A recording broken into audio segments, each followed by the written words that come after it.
Hi everyone, my name is Figgin, and this is the next episode of Stream School. Today we'll talk about sound. Sound is the second most important stream component. The viewers notice it right after the picture. The recipe for ideal audio simply doesn't exist. There are no buttons like be cool, be good, or be awesome. However, there are some things that will help you get the best audio from what you have. What do you need to do to have good sound? There are four important components. The first is a voice, the second is a microphone, the third is a room, and the fourth is software and hardware used to process the sound. Let's talk about each of them. Voice. What is a voice? A voice is what we all have and what we should learn to use properly. Speak in a level voice at the same volume. And we need to fill the information we want to convey with sense somehow. We need to try to avoid filler words, for example, like, you know, and so on. How can you achieve that? Only with experience, through training and self-improvement. You might want to attend speaking courses or singing lessons, or maybe you'll just try speaking to someone often and with confidence, at least to your cat. Working on the voice box is very similar to working out in a gym. You're exercising muscles as well, while also using the correct breathing, correct posture, articulation, gesticulation, and so on. You need to train to keep yourself in good shape and develop. And there's no make good sound button. There's also no universal recipe to keep your voice box in good shape. The thing you can do is try. Watch video guides, there are plenty of them on the internet. Don't hesitate to take speaking lessons if you need them. Train, practice, speak. Try to speak publicly at work as much as you can. Do presentations, tell stories, and so on.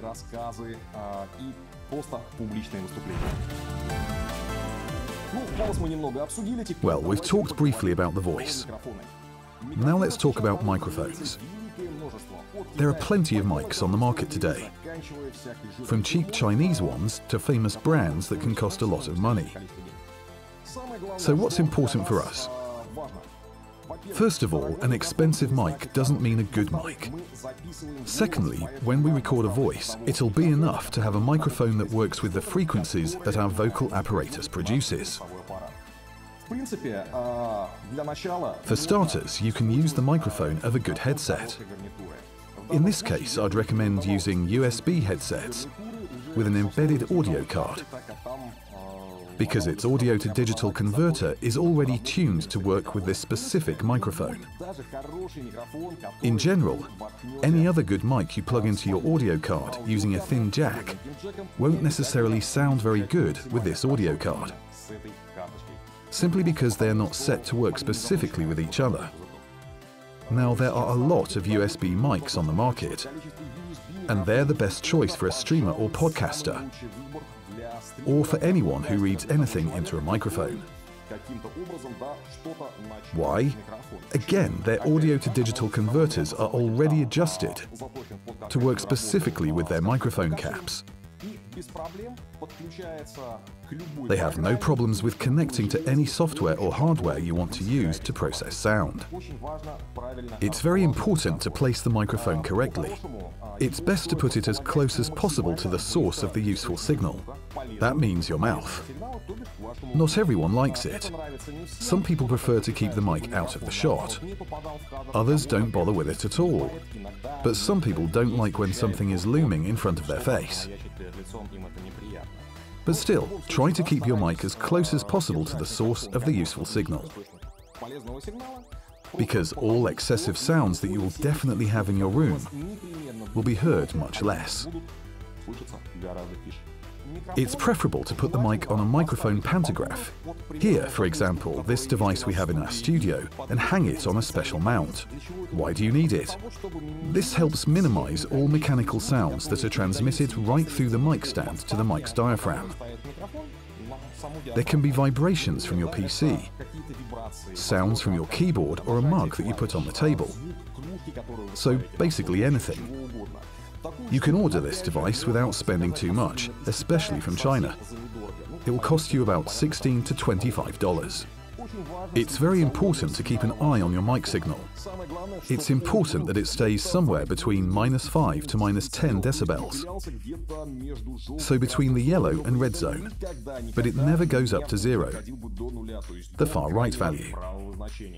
If it does, there will be an unpleasant crackling or hissing, usually called sound clipping or overload. The next component is crucial, but it's the hardest one to set up correctly. It's the room. You probably won't be able to prepare your room as required. Why? Because you probably don't have a room you can re-equip for audio recording. It will probably be just a room in your apartment. So what can you do in this case? Well, hang carpets on the wall to dampen surrounding sounds. Keep your microphone closer to suppress all unwanted noises with the power of your voice. You will probably need to close windows and doors. Don't let your neighbors or family intervene during the live streams.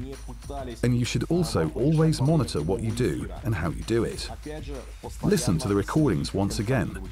Do a sound check before the start of the broadcast to see if there are any excessive sounds, like a car rumbling in the street, or a pan sizzling too loud in the kitchen.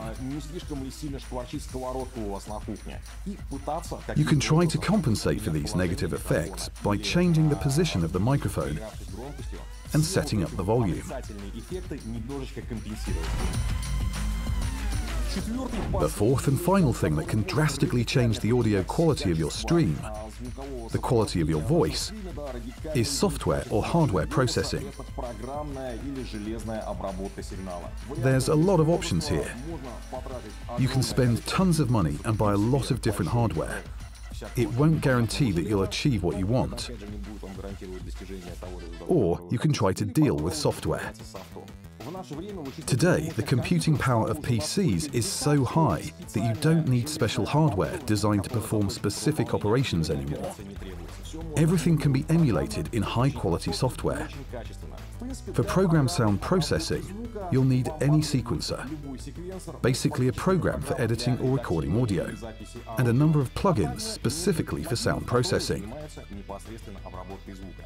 From the existing plugins, I consider the following to be the most important ones. The first is gate. It cuts off all signals that are higher or lower than a particular level. Why do you need it? For example, to muffle the sounds of keyboard presses.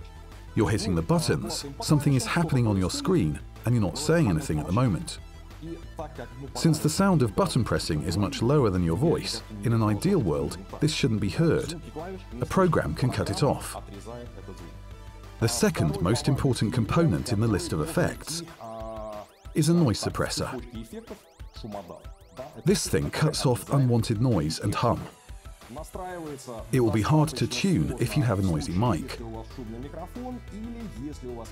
If you have a good mic and your mouth is close to the microphone, you can just use a simple noise suppression algorithm or gate, and it'll be enough to cut off everything you don't need. The third important element is a compressor. This is something that makes your voice a bit richer, smoother, firmer, and more consistent and stable regarding the volume. There are a lot of ways to tune it, and I'll share one of them in the text description as a comment on this video.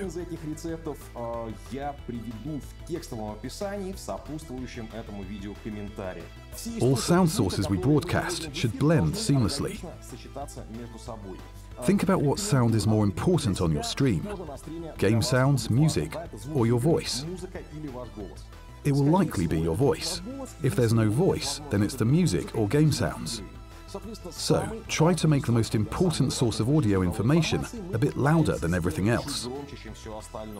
Set the secondary sources a bit lower at the same volume. If you look at OBS, the level of the main signal should always be between the red and yellow zone, not reaching the far right value. The secondary signal source should be in a green zone, sometimes going to the yellow one. Before you start your broadcast, you should always do a sound check. Check all volume levels. Make a short recording that you can listen to, and see what source sounds louder than others. You should especially do this if you work with a co-caster or your friends, who you also want to be heard on your stream. You need to record all voices one by one and together to listen to and understand who sounds louder and who is lower, and try to level the volume in the program you talk in, be it TeamSpeak or Discord. As I've already said, we could talk about sound settings for hours and hours. There are lots of techniques and methods and solutions, but there's no one way to do it quickly and easily.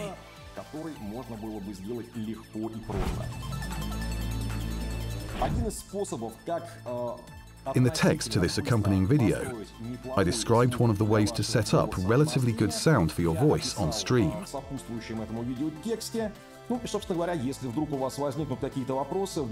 If you have any questions, want to ask about something specific, or just talk about it, please PM me, and I'll be happy to chat.